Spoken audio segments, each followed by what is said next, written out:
많은 교회들을 보면서 교회의 주된 관심이 어디에 있었을까요? 예배를 어떻게 드려야 될까? 성경 공부는 어떻게 해야 될까? 교제는 어떻게 해야 될까? 이런 이야기들이 주를 이뤘고, 개척교회의 현실에서 가장 시급하고 또 가장 중요한 사역으로 꼽는 것이 소모임이었습니다. 소그룹이라는 것. 그래서 이 소그룹 사역에 대한 강조가 시간이 가면 갈수록 더 커지지 않을까라는 그런 생각을 하게 되었죠. 좀 아쉬운 점이 있었습니다. 물론 몇몇 교회는 어떻게 우리가 지역사회에 교회로서 섬기고 봉사하고 그리고 지역사회와 함께 나아갈 수 있을까라는 것을 고민하는 교회도 있었지만, 방금 말씀드렸던 예배와 교육과 선교와 교제와 또 소모임과 이런 것에 비하면 봉사, 섬김 이런 이야기를 하는 교회는 많지 않았다라는 거죠. 그 장로회 신학대학교의 그 총장을 역임하신 한 교수님은 교회를 향해서 이런 이야기를 했습니다. 교회마다 가보니 교육관이 다 있더라. 그런데 교육관이라는 간판을 떼고 사회봉사관이라고 붙여야 되지 않을까? 라는 그런 제안을 하신 것을 제가 기억합니다.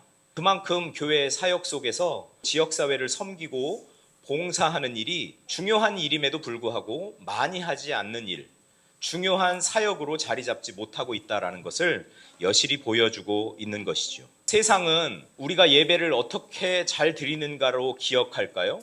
세상은 교회 안에서 교육이 얼마나 잘 이루어지는 것으로 교회를 평가할까요? 세상은 교인들은 자기들끼리 어떻게 교제하는지 참 사이좋게 지내더라 라는 모습으로 우리 교회를 기억할까요? 아니지요. 교회가 세상 속에서 어떤 역할을 하는가, 교회가 세상과 어떻게 만나는가, 교회가 세상 속에서 얼마만큼 빛과 소금의 역할을 하는가라는 것을 통해서 교회를 바라보고 교회를 평가합니다. 우리가 세상의 이 평가가 무서워서 섬기고 봉사하는 것이 아니라, 이 섬김과 봉사라는 것은 우리 신학의 가장 본질적인 것이고, 그리고 삼위일체 하나님의 아주 본질적인 요소이고, 하나님이 이 세상을 운행하시고 사역하시는 그런 방법이었고, 구체적으로 예수님이 이 땅에 오셔서 모범으로 보여주셨던 삶의 궤적이 바로 섬김과 봉사였기 때문입니다. 돈과 권력과 탐욕에 물들어 있는 이 교회와 사회를 향해서 섬겨라, 봉사해라 라고 이야기하는 것은 큰 경종을 울리는 것과 같습니다.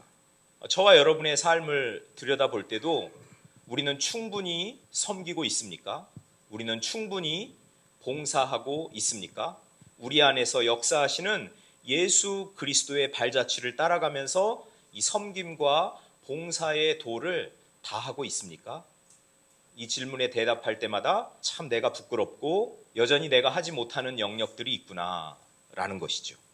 제 인생 가운데 기억에 나는 한 아주머니가 있습니다. 이름은 마리즈 아줌마입니다. 리옹에 있는 아르메니아 교회의 권사님과 같은 그런 역할을 하는 분이셨어요. 이분은 오랫동안 그 교회와 함께 프랑스로 망명을 오거나 도망쳐 오거나 이민을 오거나 이렇게 불법으로 그 나라에 들어온 사람들을 섬기고 봉사하는 일을 하셨습니다. 아주 수년 동안 하셨습니다. 그래서 제 아내와 함께 이분이 섬기는 현장에 저희가 가보기도 했습니다.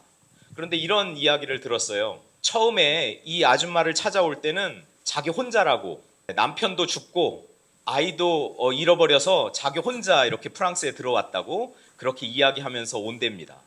그래서 어렵게 해서 서류 꾸미고 법률적인 거 이런 거 해결해서 안정이 되잖아요. 그러면 언제 그 죽었던 남편이 돌아오고 잃어버렸던 아들이 함께 살고 이러는 일들이 비일비재하다는 거예요. 저희가 질문을 했죠. 아니, 그렇게 속을 거 뻔히 알면서 어떻게 이 사역을 그렇게 오래 할 수 있습니까? 이 섬김과 봉사의 사역은 그리스도인으로서 마땅히 해야 할 일이기 때문이라는 것이죠. 속을 거 뻔히 알면서도 이 서류 행정적인 절차 잘 밟을 수 있도록 해주고, 살 수 있는 거처를 마련해주고, 그리고 지원을 아끼지 않는 이런 일들을 통해서 정말 그 먼 거리를 그 나라를 뭐 도망쳐 왔든 탄압을 피해서 그 자리에 왔든 그렇게 어려운 상황 속에 있는 사람들을 돕고 섬기는 일, 그것이 바로 그리스도인으로서 마땅히 해야 할 일이었다라는 그런 이야기를 들으면서 큰 감동을 받았습니다. 그리고 세상은 우리가 하는 그 섬김과 봉사를 기억하고 우리가 진정한 그리스도인인지, 우리가 진정한 예수 그리스도를 주인으로 모시고 있는 교회인지 평가하고 바라보게 될 것입니다. 오늘 예수님의 제자들 가운데 야고보와 요한이 있습니다. 그 어머니가 예수님을 찾아와서 당신의 나라가 임할 때 우리 아들들이 한 자리씩 좌우에 이렇게 한 자리씩 차지하게 해주세요 라고 부탁을 하죠. 그러니 이 이야기를 들은 10명의 제자들은 화가 났습니다. 야고보와 요한의 어머니만큼이나 또 그 이야기를 듣고 화내는 10명의 제자들이나 모두 다 세상적인 생각에, 욕망에, 욕심에, 명예욕에, 권력욕에 가득 차 있었습니다. 이것이 참 너무나 안타까운 거죠. 방금 예수님은 이제 예루살렘에 가서 내가 죽임을 당하게 될 것이다. 대제사장과 이 종교 지도자들에 의해서 나는 곧 죽게 될 것이다. 예수님은 죽음을 예언하고 있는데 제자들은 자리를 탐하고 있습니다. 천국에서 누가 더 크냐? 천국에서 누가 그 자리를 차지하겠느냐라는 것에 그들의 관심이 있었다라는 것이죠. 이에 대해서 예수님이 오늘 본문을 통해서 우리에게 말씀해 주십니다. 이 세상 나라는 집권자가 임의로 주관한다. 그리고 고관들이 권세를 부린다. 25절 말씀이죠. 그러니까 이 세상 나라의 특징은 권력과 강제성을 우선시한다는 것입니다. 힘을 우선시하고 그리고 그 힘을 가지고 사람들을 통제하고 강제한다는 것이죠. 반면에 하나님의 나라는 가장 작은 자가 가장 크다. 놀라운 역설 아닙니까? 가장 작은 자가 가장 큰 나라가 바로 하나님의 나라다. 하나님의 나라는 권력과 강제성을 우선시하는 것이 아니라 섬김과 겸손을 우선시한다고 예수님이 말씀하시죠. 그러면서 예수님은 자신을 섬기는 자의 모델로 제시합니다. 우리 28절 말씀 한번 같이 읽어볼까요? 인자가 온 것은 섬김을 받으려 함이 아니라 도리어 섬기려 하고 자기 목숨을 많은 사람의 대속물로 주려 함이니라. 예수님은 이 땅에 섬기러 오셨다라고 이야기합니다. 두 부류의 사람이 있다는 겁니다. 섬김을 받는 사람이 있고 섬기는 사람이 있다는 것이죠. 여러분, 어느 자리에 서고 싶으십니까? 섬김을 받는 자리에 서고 싶으십니까? 아니면 섬기는 자리에 서고 싶으십니까? 여러분의 대답에 따라서 결과는 놀랍게 차이가 납니다. 섬김을 받는 자리에 있는 사람은요, 하나님 나라에서 차지할 자리가 없다고 보면 됩니다. 왜냐하면 야고보와 요한 어머니의 그 질문의 요지는 결국은 하나님 나라를 누가 차지할 것이냐, 하나님 나라에서 하나님 보좌의 그 좌우편 중요한 자리에 누가 앉을 것이냐라는 이야기인 거죠. 그런데 예수님은 그것에 대해서 섬기는 자가 되어야 그 자리를 차지할 수 있다라고 말씀하고 계시는 거죠. 섬기는 분들이 되실 수 있기를 축복합니다. 안타까운 제자들과 그리고 야고보와 요한 그 어머니의 모습을 보면서 우리의 모습을 한번 되짚어보는 그런 시간이 되었으면 좋겠습니다. 나는 섬김을 받는 사람인가 아니면 섬기는 사람인가? 내가 서 있는 그 자리가 섬김을 받는 자리인가 아니면 섬기는 자리인가? 라는 것이죠. 예수님은 단호하게 말씀하십니다. 하나님의 나라 좌우 자리는 섬기는 사람의 자리이다. 즉, 이 섬기는 사람의 자리, 누구의 자리라는 거예요? 직접적으로는 예수님 자리라는 거예요. 그 예수님이 어떤 분이세요? 자기 목숨을 다른 사람의 대속물로 내어 주신 분이라는 거죠. 그러면 저와 여러분, 우리 그리스도인도 우리 예수님을 닮아서 다른 사람을 위해서 내가 희생하고 그리고 섬기고 봉사하는 자리에 있을 때 예수님이 앉아있는 그 자리에 우리가 함께 앉아있을 수 있는 것이다 라는 것이죠. 여기서 예수님이 섬김이라는 말씀을 사용하십니다. 디아코니아라는 말이죠. 디아코니아. 기독교 사회 봉사를 가리키는 말이 디아코니아입니다. 그런데 교회에서 잘 하지는 못하지만 이 말은 참 많이 씁니다. 우리 봉사해야죠, 봉사해야죠. 그러면서 봉사의 초점이 다 어디로 가 있냐면 교회 안에서 어떻게 섬길 거냐. 그렇지 않나요? 교인이 이렇게 오게 되면 자, 우리 교회에는 이런 봉사의 자리가 있고 이런 자리가 있고 이런 자리가 있습니다. 그러면서 소개를 해줍니다. 그런데 대부분의 사역이 다 교회 안에서 교인들을 어떻게 섬길 거냐. 주방에 가서 어떤 분은 봉사하죠. 어떤 분은 뭐 찬양대를 하죠. 어떤 분은 안내위원을 하죠. 어떤 분은 주차위원을 하죠. 뭐 이런 사역입니다. 그러니까 우리의 봉사가 원래 디아코니아가 갖는 이런 사회적인 의미, 사회적으로 세상을 섬기는 그런 의미에서 많이 축소되어서 교회 안에 봉사에 머무르고 있다라는 겁니다. 우리 나여지 교회는 다를까요? 다르지 않습니다. 나여지 교회를 우리가 함께 시작하면서 우리 세상을 섬기는 봉사에 우리는 관심을 많이 두었습니다. 그리고 우리 성도들과 함께 할 수 있는 봉사처를 찾고 또 찾고 있습니다. 우리의 마음은 거기에 가 있는 겁니다. 그러나 현실적으로 우리가 이 봉사의 일을 잘 하고 있는 그런 교회 같지는 않습니다. 우리가 노력하면서 바꿔가야 할 일이죠. 근데 바라기는 우리 나여지 교회에서 봉사 이야기를 하면 교회 안에서 우리끼리 섬기고 우리끼리 좀 도움을 주고 받고 사이좋게 지내고 사이좋게 지내기 위해서 무언가 윤활유 같이 그 역할을 하는 그 정도의 봉사 아니고 이 세상을 섬기는 봉사로 이 세상의 그 생명의 증진을 위해서 애쓰고 수고하는 봉사로 생명을 존중하는 그런 세상의 운동 속에 함께 들어가서 이 세상을 섬겨나가고 세상을 바꿔내는 그런 섬김과 봉사로 좀 성장하고 발전했으면 하는 그런 바람이 있습니다. 예수님은 자기 목숨을 다른 사람의 대속물로 주기 위해서 이 땅에 오셨다고 땅에 오신 예수님의 사명을 분명히 하십니다. 예수님은 생명 때문에 여기 오신 겁니다. 예수님은 우리의 생명을 구하기 위해서 이 땅에 오신 겁니다. 그리고 자기 몸을 던져서 자기 몸을 희생해서 그리고 자기를 완전히 비워서 우리의 목숨을 살려내셨습니다. 우리를 구원하셨습니다. 이 예수님의 별명이 뭐냐면 디아코노스입니다. 디아코노스라는 것은 섬기는 자라는 거죠. 봉사자라는 것이죠.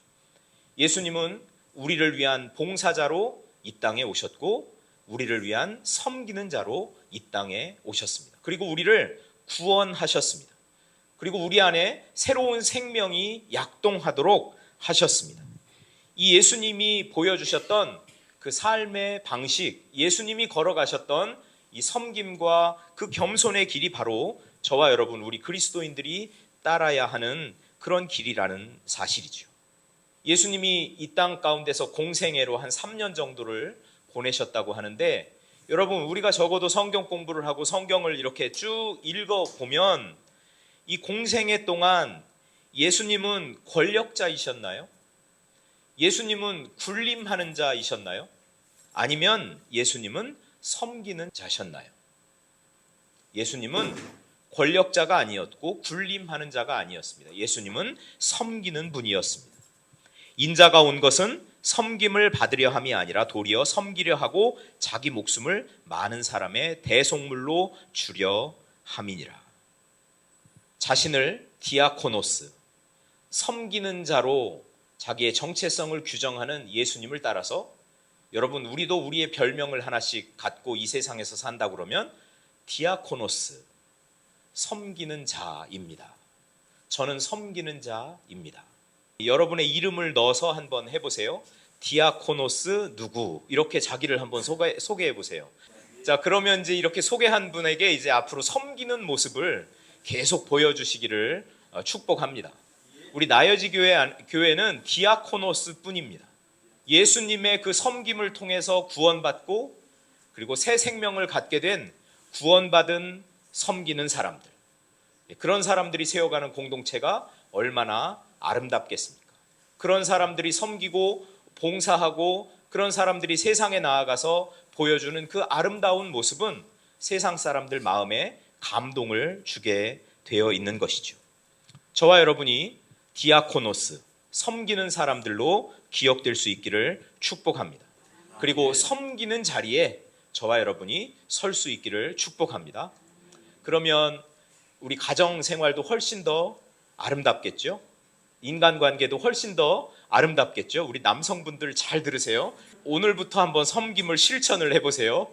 되게 이렇게 기분 나쁘게 보시는 분도 있는 것 같은데, 예, 이런 그 작은 섬김, 작은 실천, 이것이 예수님을 닮아가는 길이구나 라는 것을 생각하면 그냥 기쁨으로 그 일을 하게 되는 거죠.